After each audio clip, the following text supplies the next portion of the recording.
마가복음 4장 1절에서 우리 9절까지 교독을 하겠습니다. 예수께서 다시 바닷가에서 가르치시니 큰 무리가 모여들거늘 예수께서 배에 올라 바다에 떠 앉으시고 온 무리는 바다 곁 육지에 있더라.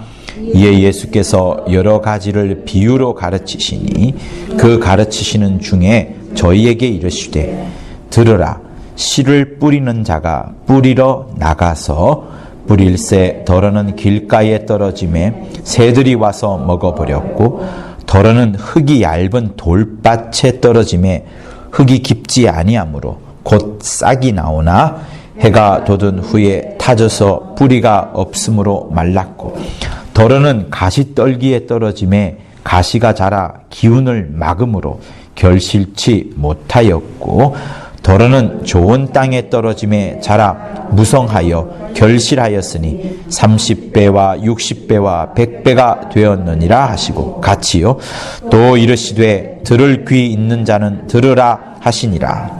아멘.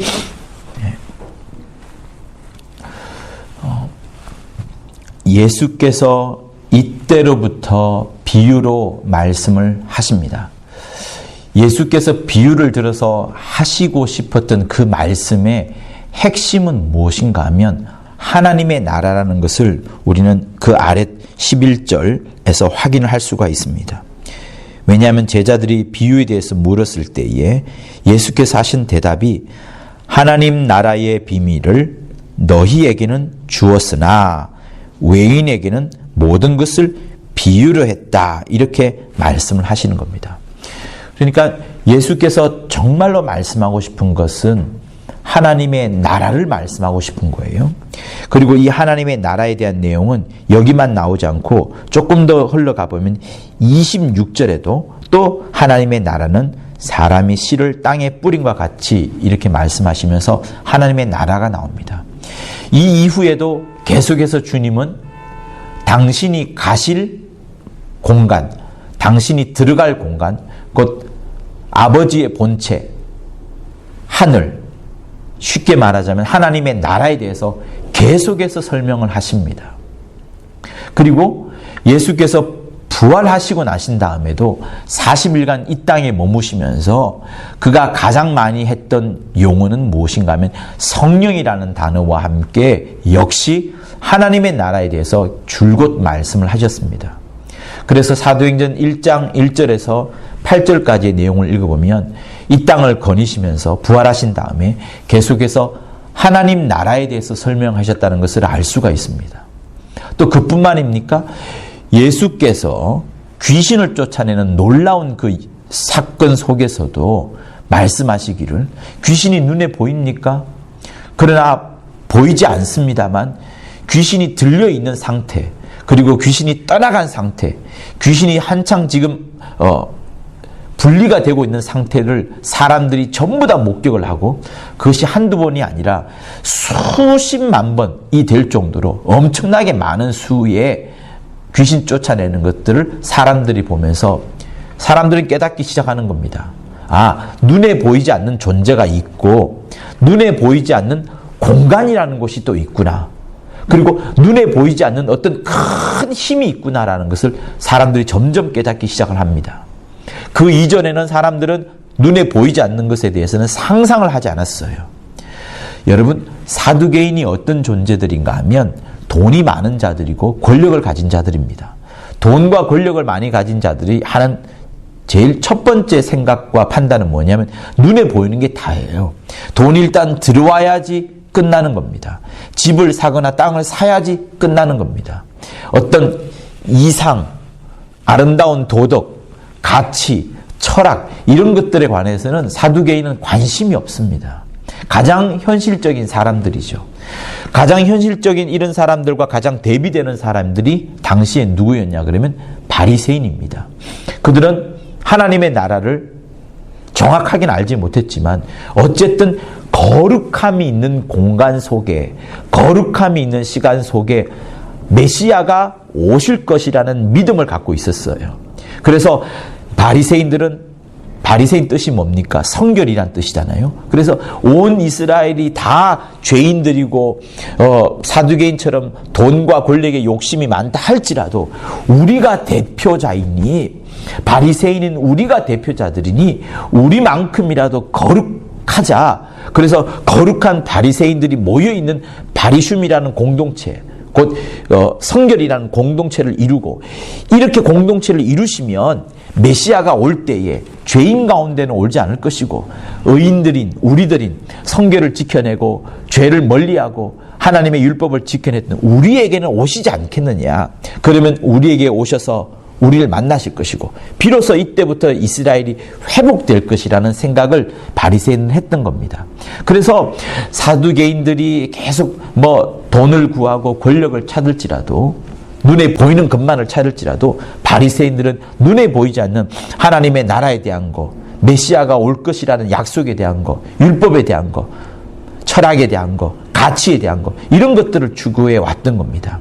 그렇지만 사두개인들은 뭐예요? 눈에 보이는 것만 추구하는 겁니다. 그런데 그때에 예수께서 오셔서 말씀을 하시는 거예요. 부활에 대해서 이야기했을 때 사두개인들이 비웃었지만 바리새인들은 비웃지 않았습니다. 저 사람이 부활에 대해서 아는구나라고 생각하면서 깜짝 놀랐던 것이 바리새인들의 반응이었던 거예요. 부활에 관하여서. 자, 이처럼 주님은 지금 잘 들어보세요.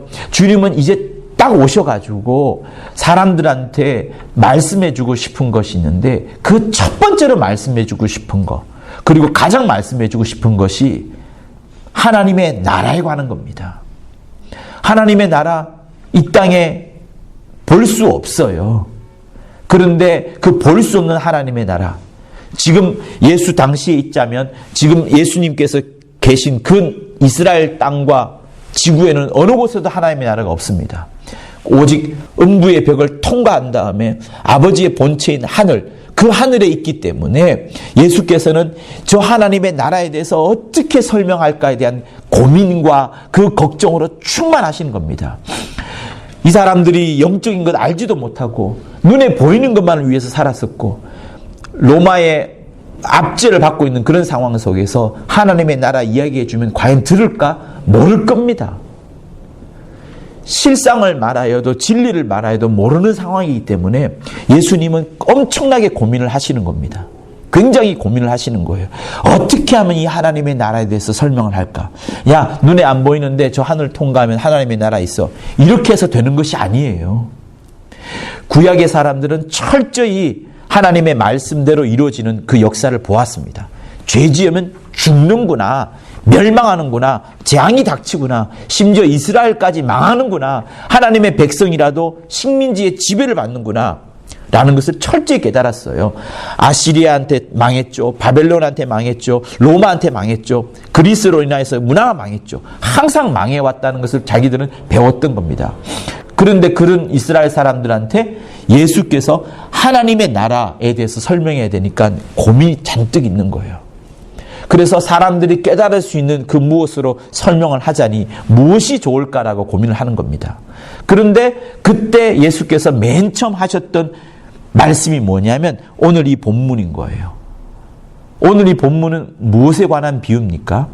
하나님의 나라에 대한 비유지만 씨를 뿌리는 비유에 대해서 나와 있어요.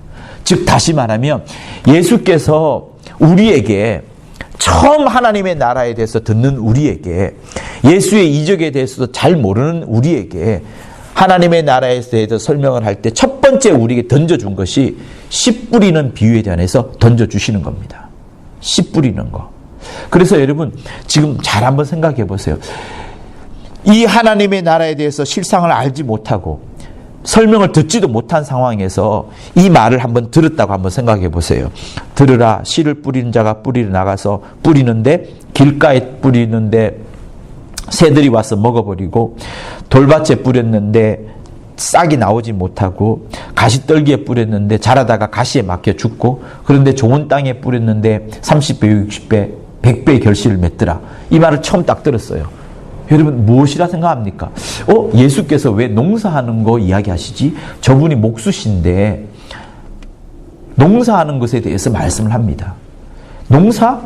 우리 농사에 익숙하지 않은데 유대인들은요 원래 그 양들을 키우는 목축업의 전문가였습니다.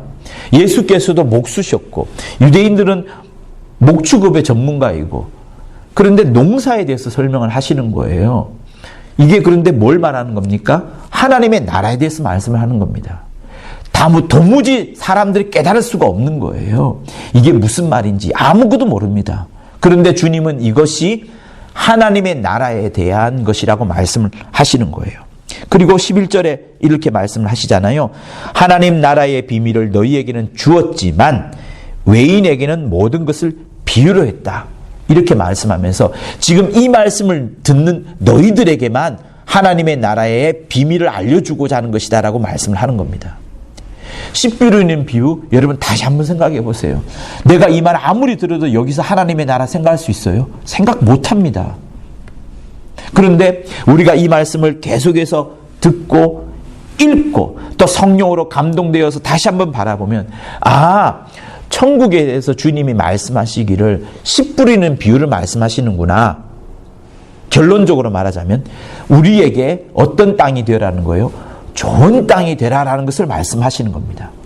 가시밭길, 돌짝밭, 새들이 먹어버리는 길가 그런 밭이 되는 심령이 되어야 되는 것이 아니고 우리의 심령이 좋은 밭이 되기를 우리의 심령이 30배, 60배, 100배 열매를 맺는 좋은 밭이 되기를 원하시면서 주님이 이 말씀을 하신 거예요. 다시 말하면 하나님의 나라가 어디에 펼쳐지냐면요. 하나님의 나라는 예수 지금 말씀하신 당시에는 아버지 품속에 있습니다. 우주에 없어요. 예수께서 말씀하신 그 공간에 아무 곳에도 없습니다. 사람들한테 아직 복음이 들어가지 않았기 때문에 하나님의 나라는 아무 곳에도 없어요. 사람들의 심령 속에 없어요. 그런데 주님이 처음 이제 씨를 뿌리는 겁니다. 듣는 사람들한테 뿌려주기를 너희들이 좋은 밭이 되어라. 좋은 밭이 되면은 30배, 60배, 100배의 결실을 맺을 것인데 그곳이 하나님의 나라다. 이렇게 지금 말씀을 하시는 거예요. 주님은 우리 모든 사람들이 하나님의 나라가 펼쳐지기를 원하시는 겁니다. 주기도문이 뭐예요? 하늘에서 이룬같이 땅에서도 이루어지이다. 곧 하나님 아버지께서 정하신 뜻이 예수를 통하여서 이 땅에 오시고 예수께서 뿌려주는 여러 말씀들이 씨가 떨어지면서 우리 각 사람의 심령 속에 그것이 자라게 되고 그러면서 점점점 우리 마음 속에서 우리 심령 속에서 하나님의 나라가 펼쳐지게 되고 그 하나님의 나라가 하나로 모여진 게 뭐예요? 그런 사람들의 심령들이 모여진 게 뭐예요? 교회라고 우리는 이번 주에 말씀을 들었던 겁니다. 그래서 하나님의 나라의 비밀이 이 땅에서는 교회이다라고 말씀을 들었던 거죠. 왜? 우리 각 사람의 마음 한 명 한 명 속에 씨가 떨어져 가지고 그 하나님의 씨가 떨어져서 하나님의 씨가 자라서 우리 마음속에 충만할 때에 어쨌든 나만큼은 옆에 죄인이 많고 믿지 않는 자들이 많을지라도 나만큼은 하나님의 나라가 펼쳐지는 것이고 이렇게 하나님의 나라가 펼쳐진 사람들이 모인 곳이 교회라는 것을 말씀하시는 겁니다. 그래서 주님은 우리에게 하나님의 나라에 대해서 설명을 하시려고 하는 거예요. 그런데 그 하나님의 나라가 시작되고 연결고 30배, 60배, 100배의 결실을 맺는 첫 번째 동작이 뭐냐면 씨를 뿌리는 거예요. 예수께서 씨를 뿌리는 게 뭘 말하는 겁니까? 말씀을 뿌리는 것이라고 뒤후반부에 이제 또 나옵니다. 그러니까 여러분, 우리의 마음 속에, 우리의 심령 속에 또 이 땅에 하나님의 나라가 심겨지기 위하여서 제일 중요한 것은 뭐냐면 말씀을 어떻게 듣느냐. 그것이 정말로 중요한 겁니다. 그래서 말씀을 전해주는 자가 누구예요? 말씀을 계시하는 종인 것이고 말씀을 전해주는 자는 예수 그리스도께서 당신을 보여주시고 당신의 말을 하시고 또 하나님 아버지께서 일러주는 말을 우리에게 전달하여 줄 때 그것이 우리에게 계시로 다가오는 겁니다. 예수께서 이 마가복음 4장에서 처음 씨 뿌리는 비유를 해주지 않았더라면 우리 마음속에는 심령 속에는 어느 누구도 좋은 땅으로 우리 마음을 가꾸지 않았을 겁니다. 그랬다면 우리 마음속에는 하나님의 나라가 머물 수 없을 거예요. 그래서 여러분, 우리 마음이 정말로 예수를 믿어서 하나님의 나라가 저 속에 들어가기 전에 이 땅에서 먼저 내 안에 하나님의 나라가 펼쳐지려면 하나님의 말씀이 내 안에 들어와야 되는 겁니다. 하나님의 말씀이 들어오기 위하여서 예수께서 어떻게 하셨어요? 이 땅에 먼저 발을 내디디신 겁니다. 예수께서 이 땅에 발을 내디디시기 이전에는 모든 구약에 나오는 모든 말들은 뭐라고 들었습니까? 그는 천사가 전한 율법이요, 또 선지자가 전한 예언이다. 이 천사가 전한 율법과 예언은 환상이지 결코 진리가 아니라라는 말씀을 우린 들었습니다. 그리고 그 내용들이 이 서신서에 여러 번 나오죠. 갈라디아서에 나오고 복음서에 나오고. 그렇지만 예수께서 이 땅에 발을 내디디고 나서야 예수께서 진리의 말씀을 해주시는 겁니다. 구약이 들었던 비유와 선지자들이 말했던 예언을 예수께서 지금 말씀을 하시면서 비유와 예언을 풀어주면서 우리에게 진리의 말씀을 전달해 주는 거예요. 그러니까 예수께서 계시하지 않았더라면, 예수께서 알려주지 않으셨더라면 우리는 어느 누구도 믿음을 가지지도 못했을 것이고, 하나님의 나라가 이루어질 수도 없었을 것이고, 하나님의 나라에 들어갈 자격조차 능력조차 없게 되는 겁니다. 첫 시작점은 누구예요? 예수께서 먼저 씨를 뿌려주신 겁니다. 그 씨를 뿌려주는 말씀을 전달하는 첫 번째 이야기로서 비유를 들어준 거예요. 얘들아, 제발 너희들의 심령을 옥토가 되도록 하여라 라고 예수께서 말씀을 하시는 겁니다. 그런데 여러분 한번 보세요. 씨를 뿌리는 비유가 이토록 중요하고, 이 씨 뿌리는 비유가 하나님의 나라에 대해서 설명하는 것인데, 씨 뿌리는 비유에 관해서 세 가지의 방해물이 등장합니다. 세 가지의. 모두가 다 좋은 땅이 아니고 모두가 다 30배, 60배, 100배의 결실을 맺지 않는 땅이라는 것을 주님은 이미 알고 있어요.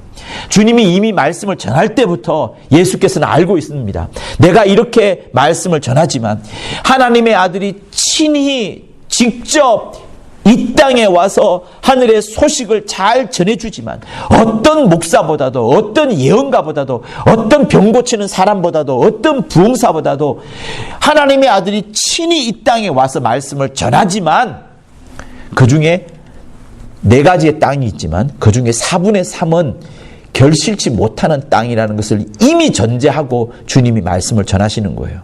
그러니까 여러분, 모든 인간들이 다 구원함을 받기를 예수께서 원하시지만 하나님께서 이미 알고 계시는 거예요. 100명 중에 75명은, 4분의 3은 결실치 못하는 땅이라는 것을 알고 있는 겁니다. 여러분, 무섭지 않습니까?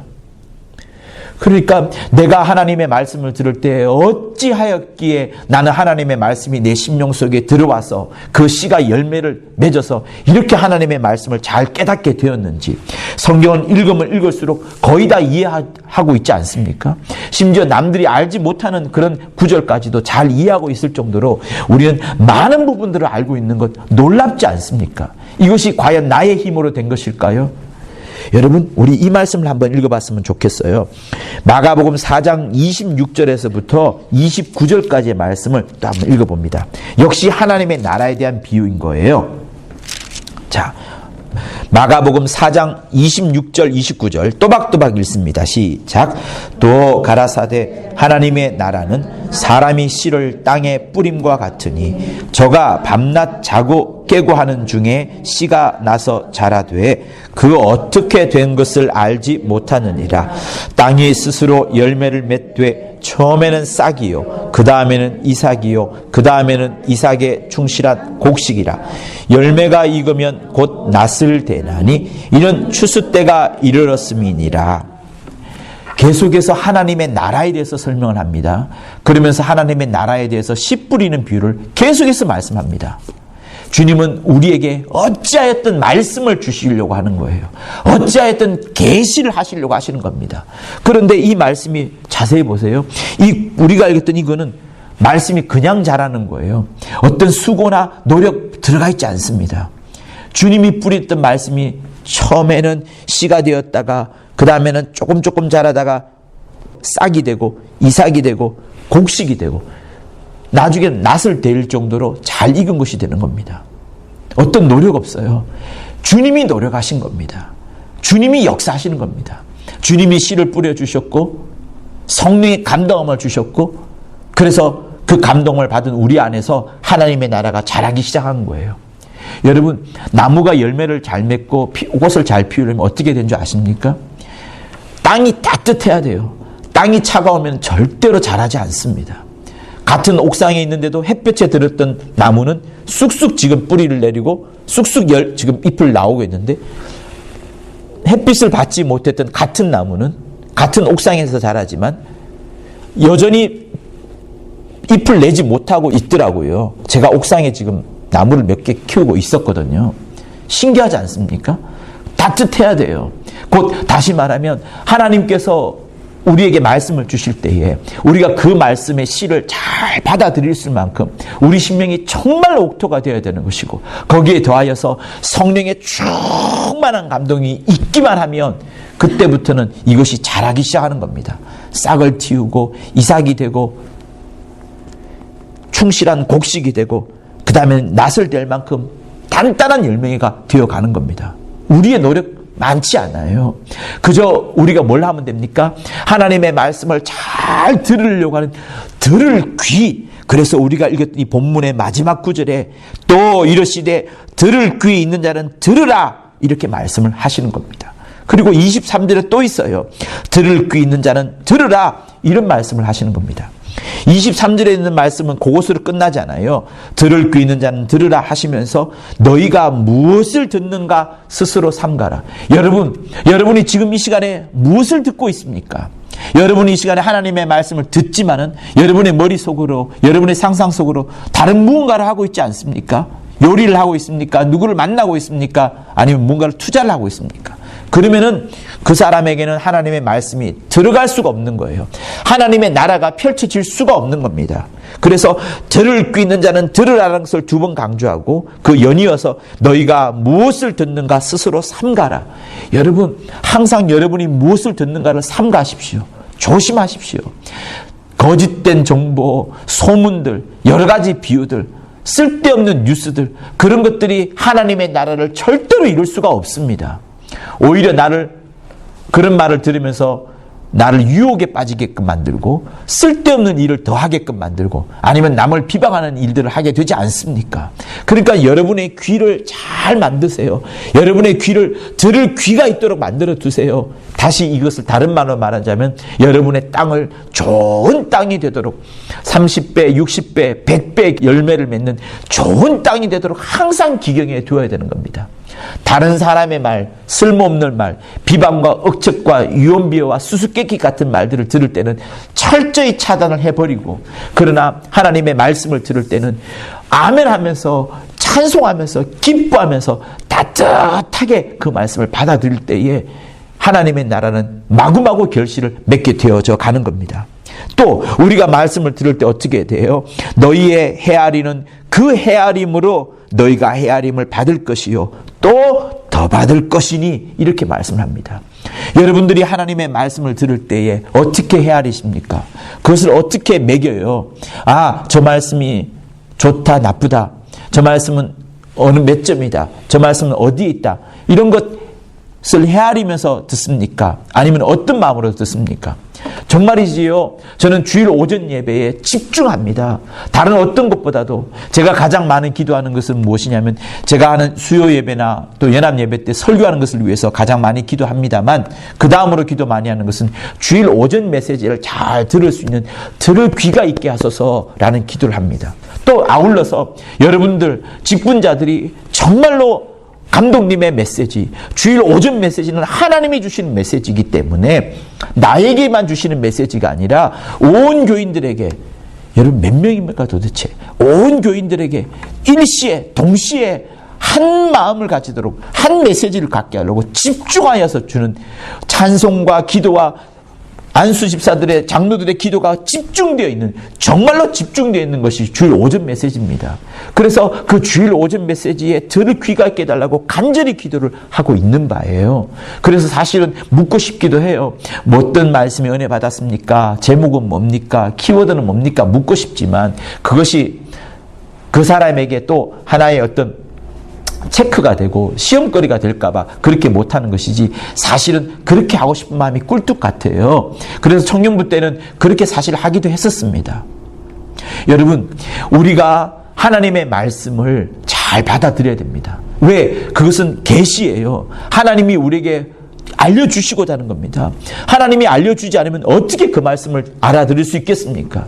어떻게 우리가 하나님에 대해서 알 수 있겠으며 십자가에 달린 그 불쌍한 자가 하나님의 아들인 것을 어떻게 깨달을 수 있겠냐는 거예요.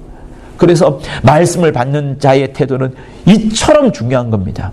말씀을 전하는 자가 성령으로 전해야 되는 바도 매우 매우 중요하지만 말씀을 받는 자 역시도 그의 태도와 자세가 하나님의 말씀을 천금같이 받아들이고자 하는 그 마음이 정말로 중요한 거예요. 그래서 들을 귀를 강조하고 있고 좋은 땅을 강조하고 있고 또 이따가 우리가 부를 찬송가 생명시냇가를 강조하는 바가 바로 그겁니다. 여러분 생명시냇가에 대한 가사가 찬송가에 자주 나오는데 왜 나옵니까? 나무가 여러분 어디 곳에 있어야지 잘 자라요? 강가에 있는 나무 한번 보십시오. 그 아름드리가 어마어마한 큽니다. 비가 오든 안 오든 상관없어요. 계속해서 그들은 뿌리를 내리고 큰 기둥을 만들어가고 많은 열매를 맺고 새들이 와서 깃들 만큼 엄청나지 않습니까? 그것이 무엇이 있기에 주변에 생명 시냇가가 있기 때문에 계속해서 하나님의 말씀이 그 나무에 공급되기 때문에 그런 겁니다. 그래서 여러분 하나님의 나라를 공간으로 생각해도 좋아요. 공간으로 들어가게 되는 거니까. 그러나 그 공간으로 들어가기 위한 하나님의 나라, 그 하나님의 나라가 직결되는 것이 뭐냐면 말씀이 들어와야지 하나님의 나라에 들어갈 수 있고 내게서 생명을 얻을 수 있을 만큼 큰 공급을 받게 되는 겁니다. 그래서 다시 한번 말씀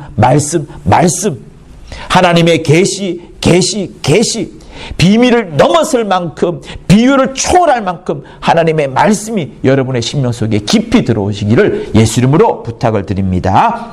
자, 그런데 주님께서 이미 전제를 하고 계세요. 우리에게 하나님의 나라를 심어주려고 하는데 씨를 뿌리는데 세 가지의 방해거리가 있습니다. 첫 번째 방해거리가 사단이 있다는 거예요. 길가에 떨어지는데 새들이 와서 쪼아 먹습니다.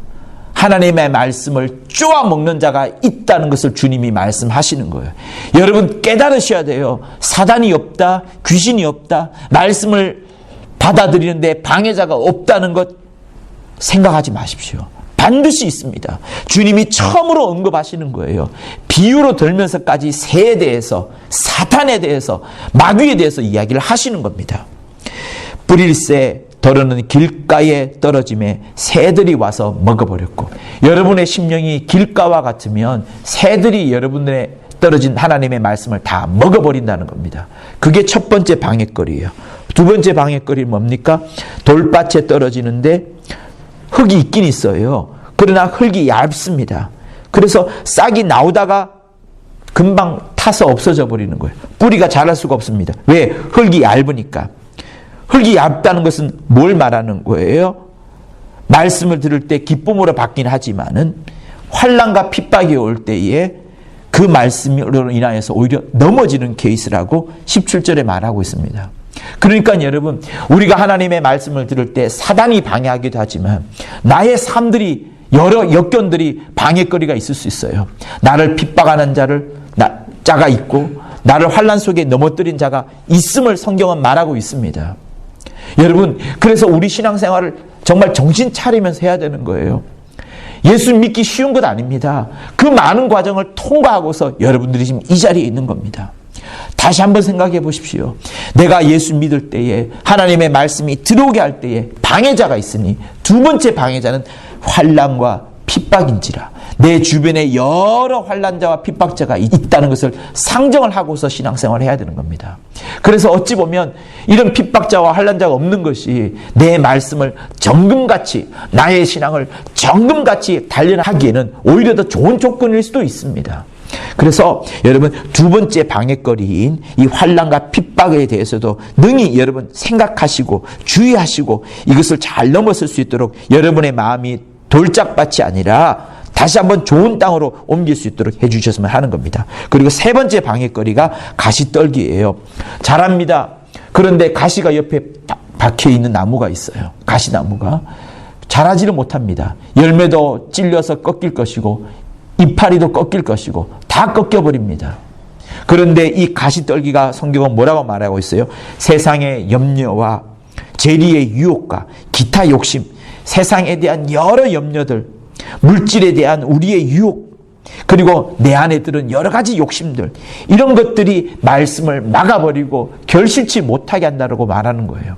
여러분, 우리가 정말 이 세상 가운데 살고 있지 않습니까? 얼마나 많은 욕심들을 우리에게 불러일으킬 만큼 세상의 정보들과 뉴스들거리 얼마나 많이 우리에게 욕심을 일으킵니까? 우리를 성경을 바라보지 못하게끔 만듭니다. 우리의 자녀도 바라보지 못하게끔 만듭니다.